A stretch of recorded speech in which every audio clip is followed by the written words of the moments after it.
Hello, hello, hello, hello, and welcome everyone. We're doing something a little unusual today. Normally I would give Amy the floor first, but I am going to take it because we are going to do a little exercise. It's called an unofficial start. So what I would like you to do is I would like you to look in your Zoom controls right now for a little button that says annotate. And sometimes there's like a pencil icon above it. So look for annotate, pick the stamp button, and you can pick your color under format and go ahead and stamp. So I want you to vote. Which do you prefer? Do you prefer milk chocolate or do you prefer dark chocolate? And you can stamp, you can circle it, whatever you want to do. Go ahead and find that annotate button. So for those of you who are coming in now, I'm going to drop some directions into the chat for our unofficial start.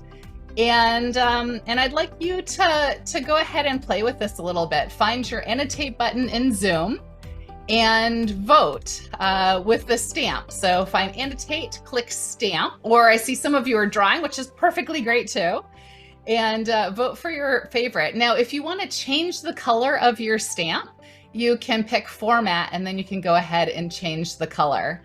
And while you are doing that, I am going to take some fun pictures of what you are doing here. Okay, so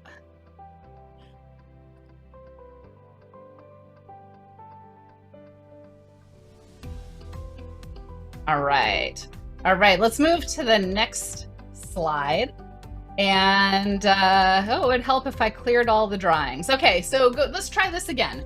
I'm talking about vacations this time. I would love for you to vote again. So beach vacation, active ski, biking, hiking vacation, or are you the kind of person that likes RV, camping in the mountains or by the lake? Or what about a sightseeing vacation, going someplace interesting? And so I think for our particular group here today, the beach vacations totally have it. So if you're just coming in right now, go ahead and pick your annotate tool.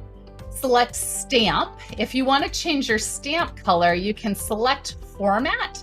And I'm going to also drop those directions right into the chat so that you can see them. And you're able to vote this way. You can have your members vote if you'd like. Oh, Kristen doesn't have annotate.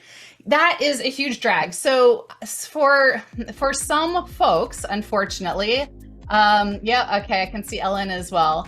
For some folks, I think you might need to update Zoom at some point. This is the problem with Zoom. Sometimes we're all working off of different Zooms. I think some people are able to do it and some aren't, which is kind of a drag. If you're going to be doing a series of events, one of the things that you can do is you can tell people in an orientation email before your event to go ahead and update their Zoom to the latest version. Oh, okay. Yeah, so you might find the annotate button under the 3 dots and more. So sometimes they hide the annotate button. So just keep looking around for it. See if you Kristen found it. Awesome. Okay. There's a couple of problems with the annotate. Sometimes it doesn't show up where I think it's going to show up, but people eventually can find it. Okay, so let's try one more. I'm curious, do you prefer virtual events, in-person events, or both? And for those of you who are just coming in, go ahead and look for the annotate button. It might be hidden under the more button. The more button has 3 dots.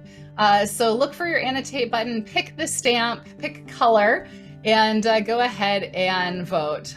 Lots of heart here in this room for in-person events.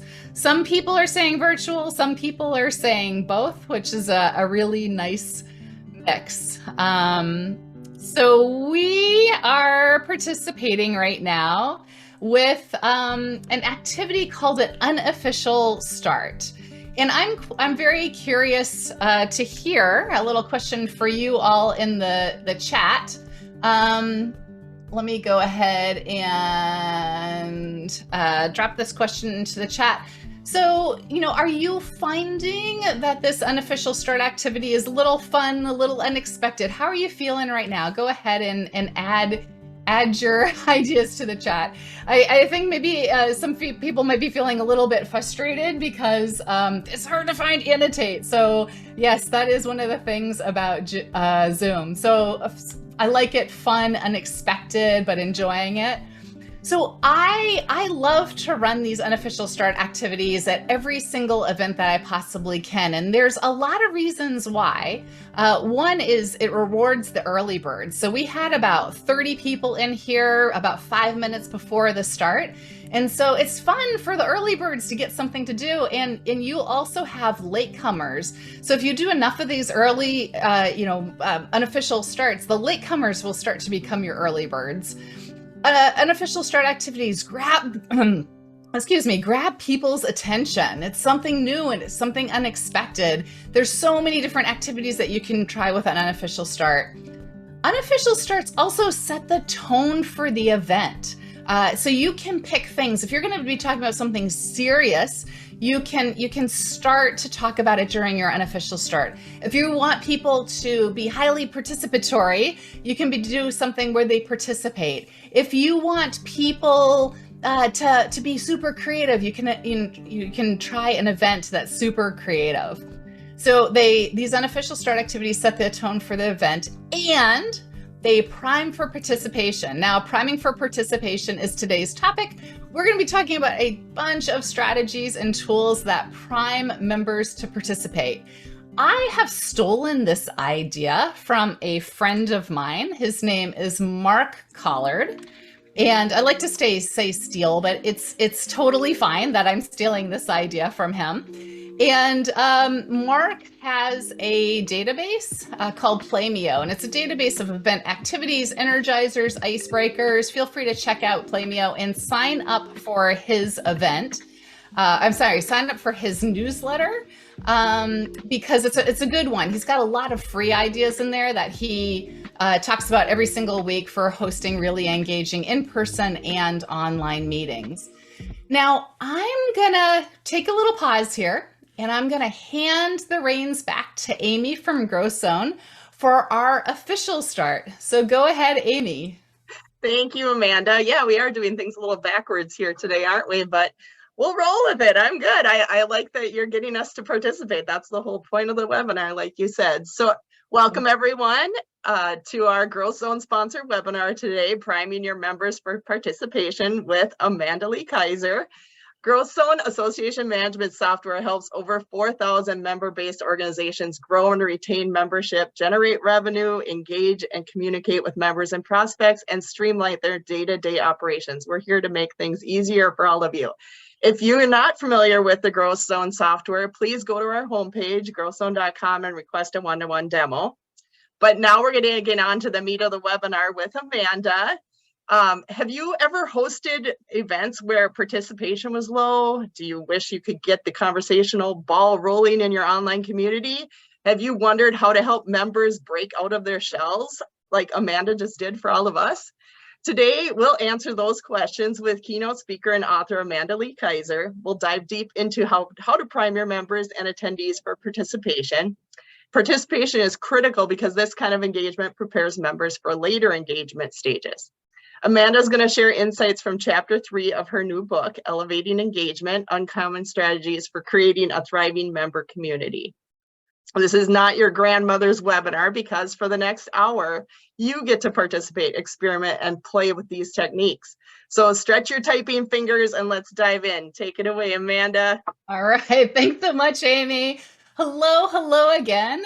I am super curious to know how many of you were here for last month's webinar. So if you could go ahead and click on the link in the chat, or you can scan the QR code, or you can go to menti.com and type in the code 66285477 and go ahead and vote. I'm just curious to see how many new people we have and how many people were here last week.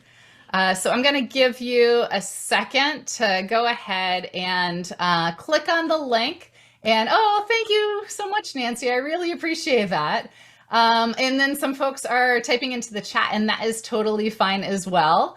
So let me just drop the link. I know people are still coming in from the waiting room, so I'm going to drop the link in the chat one more time so everybody has it. You can go ahead and just tap that link, and you should come up with another little browser that'll ask you to pick yes or no. Were you here last month for the webinar that I did about attention? Okay, so a couple of you, so roughly 5 or more, but most of you were not here last month. And I have good news and good news for you. I'm not sure which one you want to hear first, so I'll start with the good news. And that is, if you attended last month, I have all new ideas to share with you this month. And we are going to build off of what we learned last month. But the second piece of good news is if you were not able to attend last month, you're going to still get tons of ideas out of today's event. And if you like today's event, you can go back and watch last month's event. So I'm going to drop that link for you into the chat. So this week, or this month, today, we're talking about priming for participation, but first you've got to get their attention, and that's what we talked about last month. I'm so excited that GrowthZone recorded that webinar and easily makes it available for you to watch. So there's the link in the chat if you were able to make it, or if you were not able to make it and would like to watch it again. Okay, so for priming for participation is today's topic. And we've already explored one tool in your toolbox, and that is unofficial starts. Now, I have a ton of cool activities to share with you, but let's back up a little bit because participation is a really, really big deal. And I want to dive into why it's so important that we think about this particular stage. Now, there are 6 stages of engagement that I cover in my book. And this is a diagram from my book. In fact, every chapter in the book is dedicated to one of the stages. The first 2 stages are very passive. So the first stage is observe. And observe is all about your new members. They just click join and they're newcomers. And what they do in the observe stage is they observe everything. They're looking at your emails, your website, your signage. They're looking at the registration desk and how people are sort of smiling and inviting them in. They're looking at your online community and your online community digest. They're looking at everything. So that's the first step in the 6 stages of engagement. The second stage is assess. So they're observing everything. And then they start to ask themselves, do people like me engage in an organization or an event or a community like this? Do people like me like this?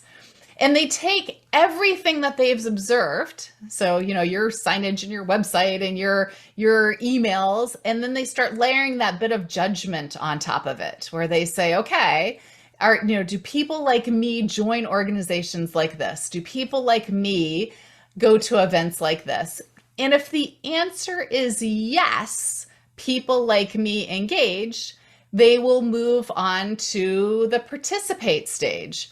Now, these 2 stages, members are very passive. In other words, they tend not to engage in the way that we count as engagement with your association. They're very passive. They're analyzing, they're taking things in, they're looking at things, but it's a very passive kind of thing. Participate is the first of the 4 stages where they can take the opportunity to dip their toe in the water and interact just a little bit. So when I'm talking about participating, it's kind of little interactions that they're having with or because of your association or chamber. So maybe they contribute to the chat in a webinar. So this is what you're doing here, is you're participating. Maybe they respond to a post in an online community. Maybe they'll comment in social media. All of that is participating. And this participating stage is super critical. The just dipping their toe in the water is super critical. And the participating is super critical because if they don't get into the habit of participating, they won't be ready for the substantive engagement later on. They won't want to contribute or collaborate or lead. So we want to make sure that their participation is kind of, that layer is layered in there for them to do that before they can launch into these other very active stages. So I would like to get some brainstorming going. I'd like to popcorn up a whole bunch of ideas right now. And I'm going to drop that link into the chat. If you haven't moved away from Mentimeter, you'll have another chance right now to participate. I would love it if you could go ahead and participate. And just start adding some words to answer the question, why don't you think attendees or members participate? Why don't you think attendees or members participate? So go ahead and answer that question. Okay, now the way I have set up Mentimeter is you can type in one word and hit submit, 2 words, hit submit, 3 words, hit submit. And if you have tons and tons of words, you can type in more words. So there's no limit on how many words you can go ahead and type in. So feel free, let's go ahead and get a really good word cloud going here. What's holding members back from participating? So the one thing that's really bubbling up here is time, fear, shy, busy, cost, introvert. Some of these are different words in the kind of the same genre. When I see like introvert, shy, fear, so those are great description words here. Unclear opportunity, lack of knowledge, anxiety, disinterest. They want to be anonymous. They're lazy. It's their personality, perhaps. Okay, there's so many good words and phrases that are coming in here. They're not the decision maker. They don't know their nerves. They forget to participate, or they're quiet. Attention, passive. They don't know other members. They may feel uneducated, self-conscious, anonymous, not sure what to do. In the chat, let me just take a quick look here in the chat, because I think we got some really great stuff here in the chat. Lack of personal commitment, time and cost. They don't see the benefit for their business, not social, lack of personal connection with the organization. They can't participate because they've got kids. Yes, Jessica. Yes, during COVID, oh my gosh, you had little ones running in the background. You didn't want to turn on your camera. It was very distracting. They could have a type of business like a restaurant. So they could be, people like police officers or restaurateurs that are on the road. They're not at their computer all the time. And so it's hard for them to participate. So yes, you have built this very great word cloud of why people might not participate.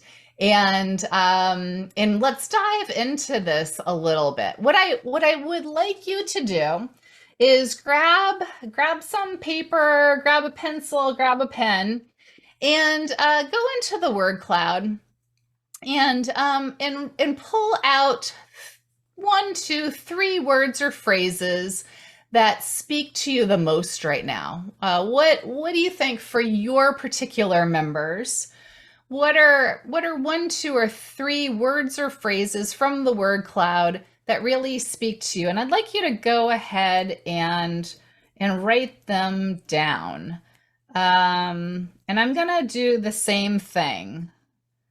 Because I think they're really good. Now, my words and phrases are just mine. They're not the right answers. Whatever you pick is the right answer for you. You are more than welcome to, if you're camera ready, you can start your camera. You can show us your notes if you would like. You do not have to though. No pressure. If you'd like to do that, you are more than welcome to.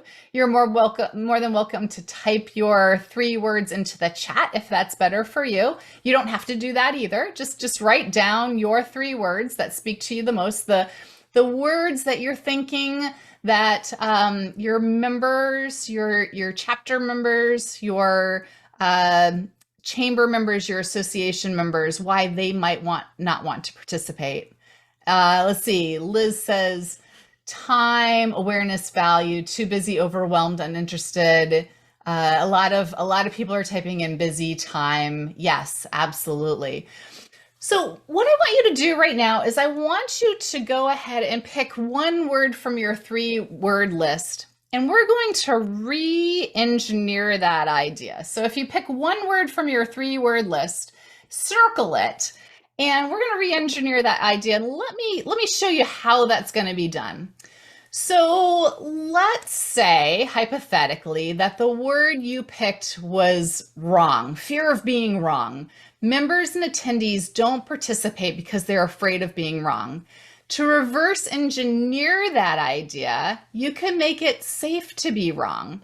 So a meeting host or a facilitator or a meeting leader could say the following things. They could say, there's no wrong answers to this question. They could say, there are no wrong answers because we've all had different kinds of lived experiences.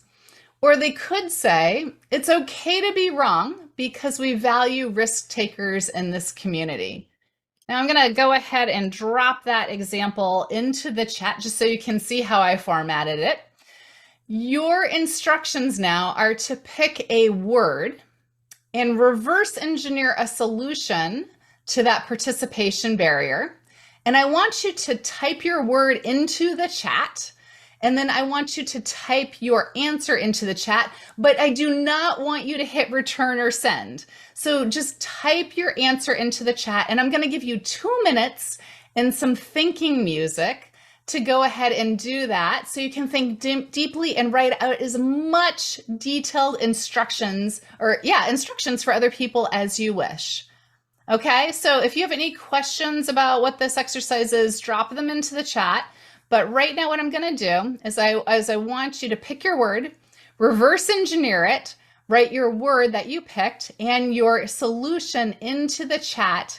You've got 2 minutes. It's a pretty long time, so write as much as you possibly want to write, but do not submit it yet. So let me go ahead and start some fun music and put a timer on, and I will see you in 2 minutes.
You've got about 1 more minute.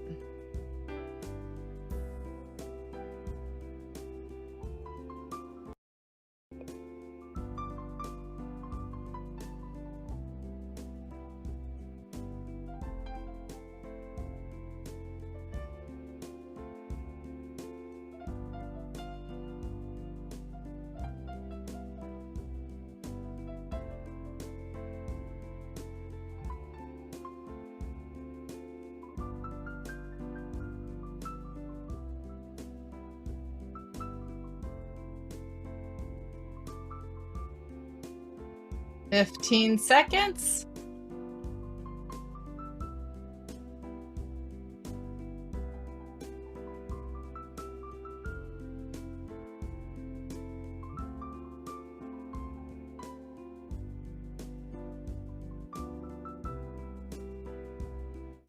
All right, everyone. Okay, so your 2 minutes are up, and in just a few seconds, I'm going to count down, and we can all submit our ideas at once. So when I say 1, go ahead and submit your idea in the chat comments. So ready? 3, 2, 1. Go ahead and submit your ideas. All right. Oh my gosh, I love this part. I love this part. To see everybody's ideas come through. I love to see when word clouds are manifesting. This is super, super fun. So some really, really cool ideas in here. So let me just talk a little bit about what we did, what this exercise was. It is a chat waterfall. And it's called a chat waterfall. And what I like to do is I like to vary how people interact with the chat. So sometimes I ask people for a word. Sometimes I ask people for a number. Sometimes if you want more substantive responses, it's great to do a chat waterfall because it gives people a chance to be, thoughtful and think. If you tell them they've got a minute or 2 minutes on the timer and you fill that time with some music, they're not getting distracted by me, the speaker, and they're not getting distracted by a lively chat. And so they can really think about the problem before them. Also, you build back up the energy when everybody's thoughts start come flooding in. It's a super exciting time. Now, anything you see me do, any new ideas that you glean from this webinar, you are welcome to take it and adapt it to your particular context. You can use it for your association, for your chamber, for your members. Now, I understand that some of the activities that I am using are not going to work for every single association or the words I'm using or the context I'm using. So adapt, if you think that there's a framework that works, adapt it to your context and use it. Okay, let's check out some of these really cool ideas. So some of the problems, we were in the word cloud, we've brainstormed all of the barriers to engagement.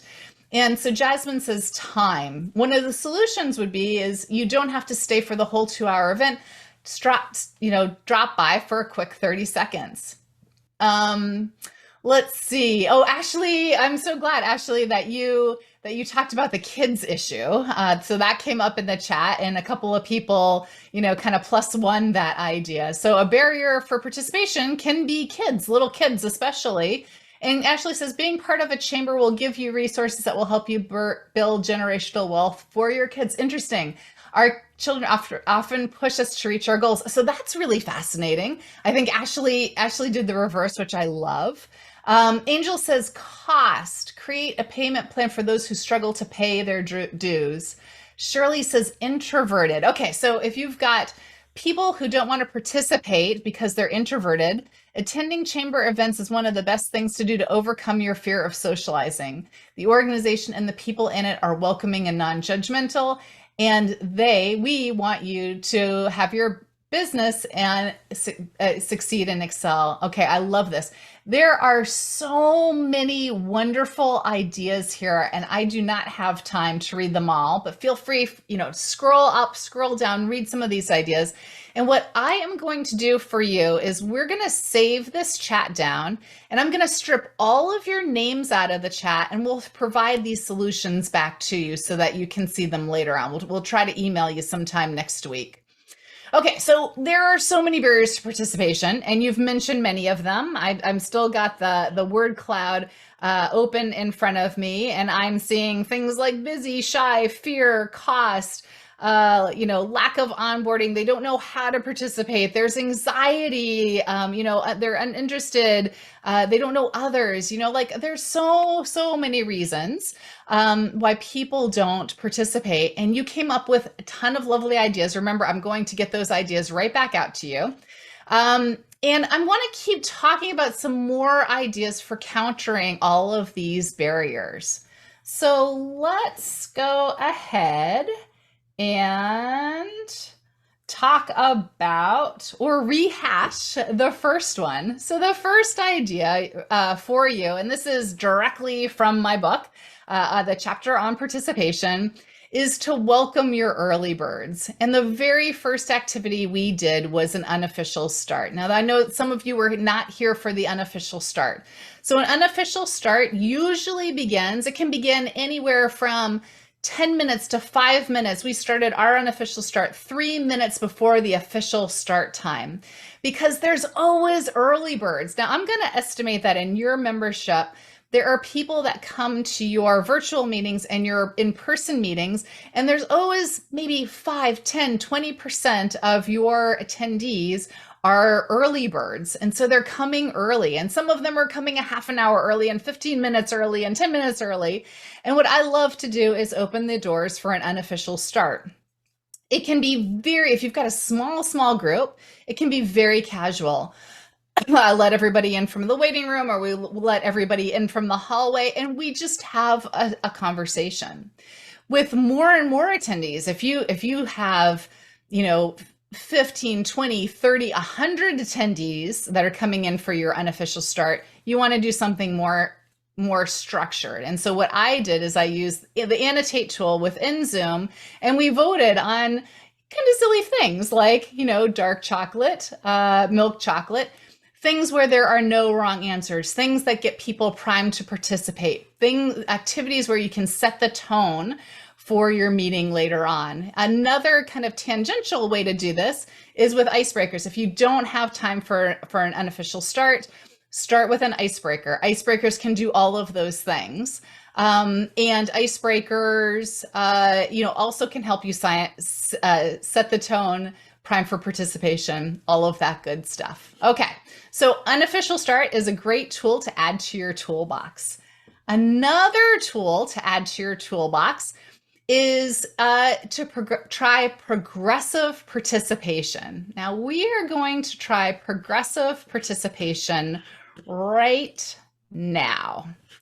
Let me get my first question queued up for you. Okay, so we're going to play around in the chat, and let me give you a definition first. A lurker, the way I'm thinking about lurkers, a lurker is someone who is in your community who watches and listens and reads, but they don't participate. So you might have lurkers in your online community, you might have lurkers in your events, you might have lurkers on social media.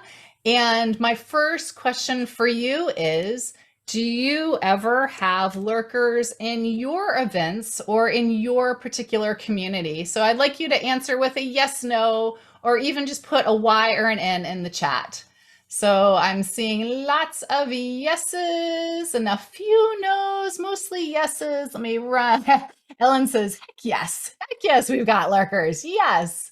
Yep, so let me just quickly scroll through a couple of no's and not reallys, but I would say if I had to peg it, I'm going to say 95% of you said, yes, we've got lurkers in the community. And Tom said, yes, sometimes I'm a lurker. You know what, Tom? I am a lurker too.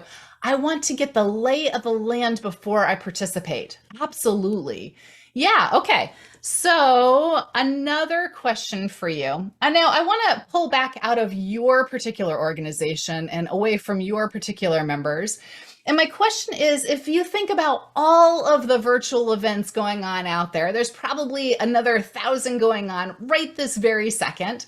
Just by a rough estimate, what percent of online attendees do you think are lurkers? That are not participating in the chat. They're not talking. And this is totally a directional estimate. I don't think anybody's ever done any scientific research on this. So whatever number you put in is totally fine. Okay, so I'm seeing a range here. But again, if I had to peg it, I would say we're on the high end of the scale. Maybe more than 50% of participants could be lurkers. Maybe. And I, yeah, wow, yes. Okay, so this is, we're going to define lurkers as people who have not yet participated. My next question for you is, how might we nudge lurkers to participate? Just drop your quick ideas in the chat. How might we nudge lurkers to participate? What do you think we can do to nudge those lurkers to participate? And what, one of the things we were saying before is, there are times when all of us are lurkers, and so we can kind of go back and sort of think about what might have gotten us to participate in the past. Okay, so I think I'm seeing, as I scroll through some of these, I'm seeing some things that are where a lot of you are kind of coalescing around a couple of big ideas. So ask some fun interactive questions, call out somebody by name, mention their name, ask some questions, open with introductions, offer a prize, ask engaging questions. Tom says, offer more than one way to participate. Yes, some people might not want to join in the chat, but maybe they're okay with coming off of mute, or maybe they're wanting to, play in Mentimeter. Give them lots of ways. And I'm just talking about virtual events right now because we're in a virtual event. But yes, you can do this in in-person events as well. And then I see a whole lot of responses around ask them specific questions, ask them quick questions, get them to vote for responses. Yes. Okay. So all of these ways are ways that we can help nudge lurkers to participate. And I love that. Ooh, I got to read this one. Terry just said buddy system. Introduce them to someone that might be a good connection at an event. Yeah. Love all of this. Pair them with, okay, so a lot of buddy system ideas. Yeah, you know what? You might feel a little bit braver if you've got a friend there, for sure. So I love all of these ideas. Ooh, and yes, participating in large groups can be really kind of frightening. So small group discussion can work. Great ideas. Remember, I'm going to strip all of your names out of the chat, and we're going to get these great ideas right back out to you early next week. So let's peel back the curtain now and talk about progressive participation and some, not rules, but sort of like, some grounding ideas to use the idea of progressive participation. And it's all about what you just identified in the chat. It's about starting with these super quick and easy ways to participate and get attendees into the habit of participating. So let's talk about the 3 ways that I like to think about progressive participation. So I like to invite participation super early. When I was just talking about the unofficial start, that starts before the official start. So we're participating before the official start of an event. So really, really early. An icebreaker, throw that in right away. And when I'm talking about if you're going to have a very collaborative event, if you're hosting a very creative event, if you're hosting a networking event, if you're hosting an event where you are trying to get lots of participation, you want to invite participation really early. And when I say really early, within the first 30 to 60 seconds. So what normally happens, let's kind of deconstruct what normally happens in events. What normally happens is somebody goes up to the podium and they thank the sponsors and they do introductions and they introduce themselves and they introduce speakers, and then maybe there's some speakers, and all this time is elapsing in which nobody is participating. So if there's a way to reverse the usual agenda and get people participating right away, that can really help you. The second idea is to start with questions that have easy answers. And so if we deconstruct this kind of what I just did in the chat with you, my first 2 questions were super easy. And the first question just had yes or no answers. So my first question to you was, do you ever have lurkers in your community? You could write in yes or no or YN. The second question that I asked for you just required a number. So roughly what % of your online attendees are lurkers? You just had to type in a number. An interesting thing that you can do with the number thing. So what I want you to think about is I want you to think about always with progressive participation, asking questions that require super short answers first, and then layering on more substantive kind of answers, questions to answers, no, answers to questions later on. So, kind of think about that. Queue up super easy, fast ones first. The other thing that you want to do is you want to ask questions that have no wrong answers. So be in the mindset of we're just brainstorming here. And also another thing to keep in mind is don't put participants in the position of accidentally revealing anything that they wouldn't want to reveal in public. So sometimes people are looking at the questions and they're just busy typing in, and later on they think, ooh, I shouldn't have said that. Remember, in chat, especially with Zoom, your answers are attached to your name. And so what I try to do is I don't ask questions that are very controversial or confidential. And if I want to get at those answers, I'll say, let's not talk about your organization. Let's not talk about your staff. Let's not talk about your customers or members. Let's pull back and talk about the universe of these kinds of people. And then we can get a directional answer that way. And don't ask anybody anything too personal. So those are the kinds of things that I try to keep in mind when I am doing my progressive participation. All right, so let's jump into the third idea. Another way to overcome barriers for participation is to make participation safe. One of the things that I noticed in the word cloud when I asked, what are the barriers to participation? A lot of you said fear.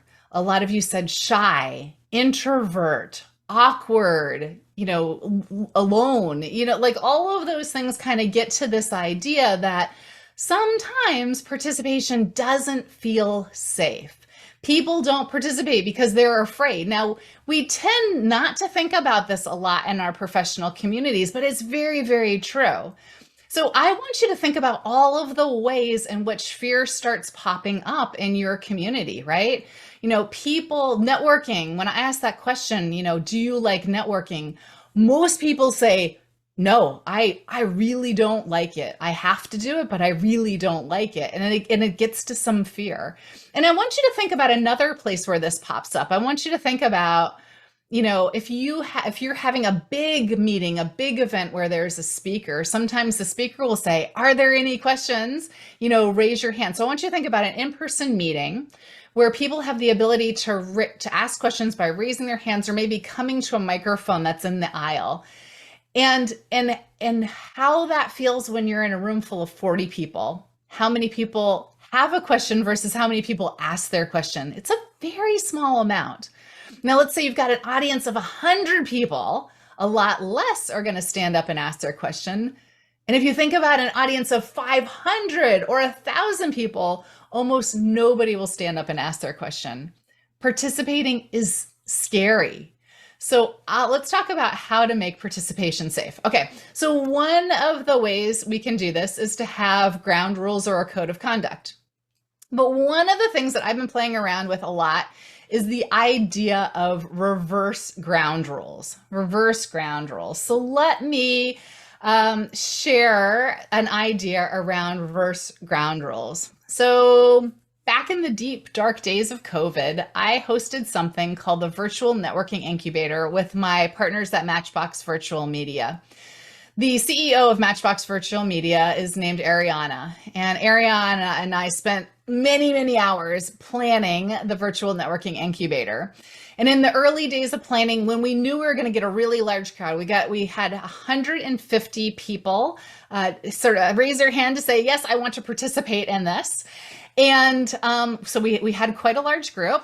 And what we wanted to do is we wanted to create this very open and kind and generous community. Those are my 3 grounding rules for our words for our community: open, kind, and generous. And at one point, Ariana said to me, she said, I feel like with a crowd this big, we need a code of conduct. And when she said it, both of us were silent for a really long time because we were both thinking, that the codes of conduct, for me, they sort of bring up this sort of legalese, it's sort of this kind of, bad tone. there's something about it that just struck the wrong tone for us. And what we kind of finally came around to is we wanted to capture what people could and should do versus what they shouldn't do. We wanted to highlight all of the positive and not dwell on the negative. So we decided, and I think we batted around ideas for 3 weeks, thousands of ideas for how to create what I later called was reverse ground rules. And where we settled was the idea of a golden rule haiku for this particular community. And we wrote the first verse. And so the first verse was learn, share, try, be kind, support all, be generous, and be here with purpose. Now, the Virtual Networking Incubator was a series of events. And during the first event, we proposed this idea in the first verse. And we asked people if they liked it. And most everybody said they did. And so then we asked the participants if they wanted to work on it, because we felt like we had sort of started something, but maybe not, we maybe didn't have the complete idea. And so we asked if they wanted to work on it, and they did. And so some people started writing in their ideas and some people added, lines and stuff like that. And we took all of the input that people added asynchronously over, the intervening 2 weeks, and we combined it, and we made a longer golden rule haiku. And it goes like this. So learn, share, try, be kind, support all, be generous, be here with purpose, do what works for you, acknowledge differences, show up, plan to grow, look beyond today, together we discover and creatively play. What we did is we started each event by reciting our golden rule haiku together. And it was a great reminder of, and also not only was it a great reminder of how we all decided we wanted to behave during our events, but it was also a great way to pull folks out of their everyday lives and into the space that we created for them. So you do not need a fancy haiku or a poem. Reverse ground rules can be super, super easy. And I think about it as co-creating a list of how attendees or members want to show up. And so you can toss that out. You can say, hey, we are getting together to talk about an important topic or a controversial topic or a really hot topic. And there are ways that we can behave that will be super beneficial for the whole conversation and for the whole community. How do we want to do that? And open up the floor and see what people say. So another way to make participation safe is to model the behaviors you want to see. And I have a question to ask you. We're going to head back into Mentimeter. If you are already in Mentimeter, you can just head to the slide that I am showing right now. If not, go ahead and click on the link that I just put into the chat. And I am curious to know how many of you have leveraged chat moderators for virtual events. Some people call them chat moderators. You can call them chat ambassadors, and you can call them chat energizers. So go ahead and vote.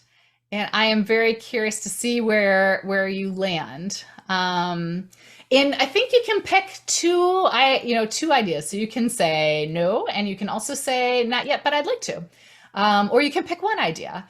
And so, yep, I'm seeing yes in the chat as well. You can put your ideas in the chat if you can't get to Mentimeter. Felicia says, nope, she hasn't used a chat moderator yet. Let's dive into this idea. And I love this idea of chat moderators. Also know that these kind of grounding ideas that I'm going to give you for chat moderators, you can use in many places in your association, and we're going to go through that. So let's talk a little bit about how to energize the chat during virtual events. Okay, so if you might want to use chat energizers or moderators or chat ambassadors if you want a lot of participation in the chat. You might want to use chat energizers if you have a smaller audience under, say, like 50 or 60 attendees. Anything less than 50 or 60 attendees, you can use a chat moderator. I did not ask for a chat moderator today because I knew we'd have lots of attendees, and sometimes the chat can move along so fast that the chat moderator will get buried anyway. But if you're having a smaller event, chat moderators are really nice. If you are hosting an event where most participants are strangers, like a new member orientation meeting, chat moderators are excellent way to drum up excitement and get people feeling that sense of belonging. And if you're talking about a controversial topic, you might want to add more people than less. So have somebody speaking, have somebody watching the chat, have somebody exciting the chat. So those are all of the ways that you might want to use chat moderators, chat energizers, and chat ambassadors. Okay, so if you decide to recruit chat energizers, and now this is a micro volunteering opportunity, this is what I recommend you tell them their role is. I recommend that you ask them to warmly welcome people, and you can do this in a number of different ways. If there are a lot of attendees, your chat energizer can just merely keep saying, like, hello, welcome everybody. They can repeat directions that the speaker just gave, like introduce yourself in the chat, and this is how you introduce yourself in the chat. Chat energizers can also welcome people by name. So maybe friends of theirs, and they can say something like, hello, Jennifer, so great to see you again.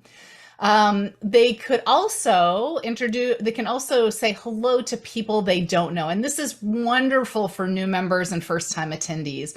So they could say something like, Doug, I don't think we've met yet. Hello, I'm so glad that you're here. So warmly welcome people. Chat energizers can also pose questions. So they can raise up what the speaker just said. They can say something like, the speaker just said blah, blah, blah, blah, and that makes me wonder, and then they can ask their questions. So the chat energizer can pose questions. A chat energizer can also highlight interesting answers. So they can say something like, Pat, I love that idea. Or they could say, Felicia, that sounds really interesting. Can you tell us more? So that you can get that kind of dialogue going in the chat. Not so much when the chat, sometimes you see the chat flying by, but when there's a break in the chat, that works out really well. They can repeat or raise up great questions, including the speaker's questions. So sometimes somebody will pose a really great question in the chat, and just because the chat has moved along, it might not get much of a response. And so somebody could say something, a chat energizer could say something like, hey all, Marco just asked this question. Does anybody have some thoughts for them?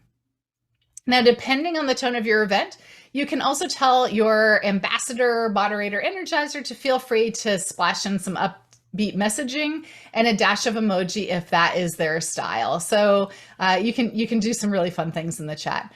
Now, all of these tips that I just gave you for virtual event chat moderation also works for online communities. These are really great things that you can be doing in your online communities. There are things that you could potentially do in your listserv. They are things that you could be doing on social media, things that you could do at the end of your articles, anywhere that you want to get that participation going. You can use these ideas. Feel free to take some screenshots, and actually, because I'm using Mentimeter, what Mentimeter will do tomorrow is it'll give me a PDF of all of these slides and the word clouds and all of the ways that you voted and all of the results, and we'll make sure to send that back out to you too. Okay, so these are some ideas to energize your chat, and you can adapt them all over your association or anywhere you are looking for participation. Okay, so we have covered a ton of ground today, and I am super curious about what ideas you want to try next. And I'm going to give you some time for some voting here. And let me drop the link back one more time in the chat. So we've talked about unofficial starts. We've talked about chat waterfalls. We use Mentimeter interactive slides. I have the pro version, but there is a free version where you can include any I think it's 2 or 3 slides into your deck for free. Annotate in Zoom, progressive participation, reverse ground rules, and chat moderator. And what I really want you to do right now is I want you to, one is, I'm sort of lukewarm on this particular idea for my particular organization or members. And 5 is yes, I want to try it now. And what Mentimeter does is it starts on 1, and you've got to move the little, I don't know, voting ball over to where you want it to be, and then hit submit when you're ready. And let's see where people are knitting out. Okay. So Mentimeter tells me that 30 of you voted so far. So I'm going to give it a little time to let everybody's votes come through, because I know this one takes a little bit longer. I'm asking a lot of questions here. Okay, so unofficial. I'm really excited that you want to try the unofficial start. You know, one of the things that occurs to me is sometimes with meetings, virtual meetings and webinars, is people come in and there's kind of like this awkward silence, and you're not sure if the webinar has started yet. And so you say, oh, okay, I'm going to go over and do some email while I'm waiting. We don't want to let that happen. We want to get the action going right away. The unofficial start idea, its genesis actually started with in-person meetings. So my friend Mark Collard that I was telling you about, who I got this idea from, he was keynoting a really large event, and people weren't coming in from the hallway into the keynote room.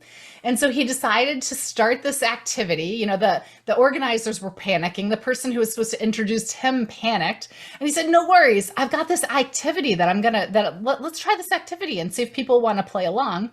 And so he did this activity on the main stage, and it brought people back in from the hallway. And then he handed the microphone over to the person introducing him. They introduced him, and they handed it back to him to start his keynote. So really interesting things to do there. Okay, you have also voted for Mentimeter. And I think we've got enough time. So let me go ahead and demo the back end of Mentimeter so that you can see what's going on in Mentimeter. I think this will be kind of fun. So let me go ahead and see if I can go ahead and get into the back end. Okay.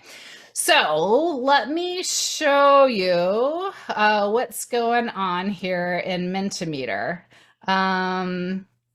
So I can go ahead and add a new slide, and I can add a multiple choice, a word cloud, open-ended. So this lets people add in more than a word or a phrase, so you can get a lot of ideas.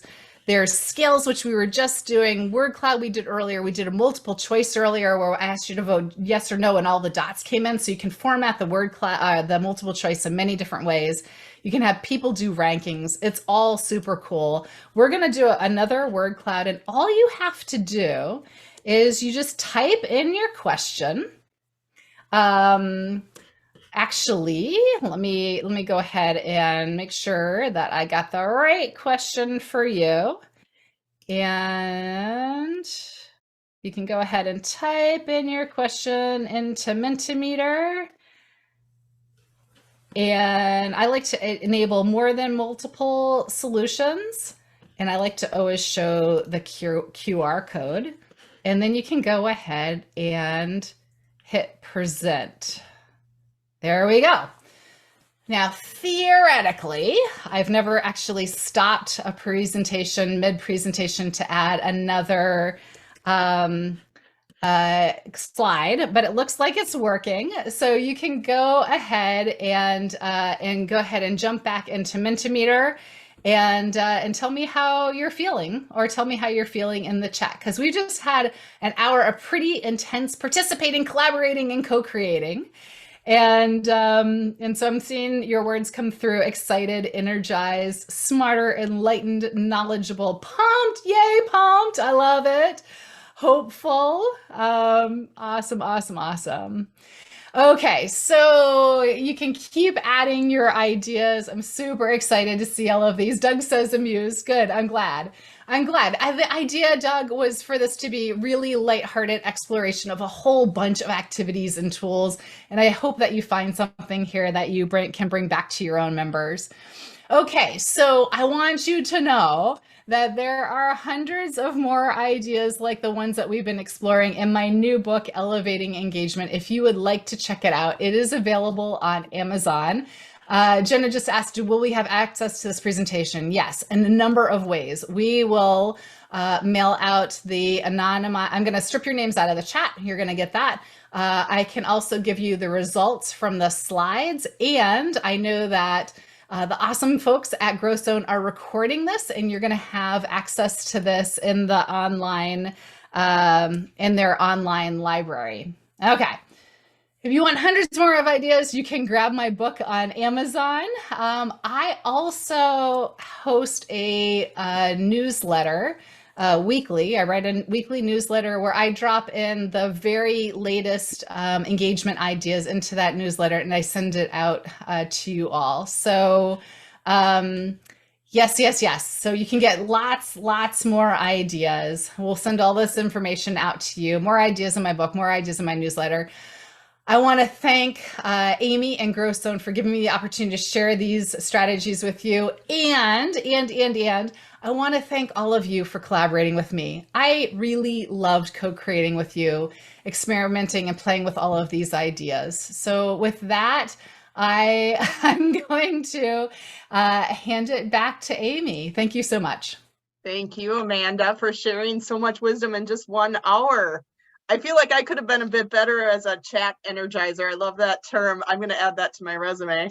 I do agree with Foster. There was a comment asking if it could be a distraction to your actual presentation. But I do think it's better to keep them engaged in that chat versus jumping over their email or another distraction that they might have outside of your actual presentation. So that was a great thing I learned anyway, a little tidbit that I'm taking away from this presentation as well. So thank you all for participating in today's webinar, the topic we're here for. Remember to connect with us on social media if you aren't already, and you can keep tabs on all the future webinars we have coming up. We hope to have Amanda Lee back. To learn how GrowthZone software helps organizations and chambers grow, request a demo on our homepage, growthzone.com. And I know we're running out of time, but there were a couple questions. I know someone said they were interested in how you played the background music. I'm not sure if that's going to be in your resources, but that was one thing I just noticed. Yeah, I can address that super quickly. Okay, so when you share screen, there is a little button that says something like share sound. And my particular music that I'm using today is Spotify, and I pulled royalty-free songs together into a playlist on Spotify. So that's how I do that. I'm also, I think by the time you see me next time, I will have invested in an ASCAP license so I can play any song and the royalties go right back to the artists. Awesome. Well, thank you all. Thank you, Amanda. We really appreciate having you here this month, and we hope to work with you again in the future. Have a great day, everyone.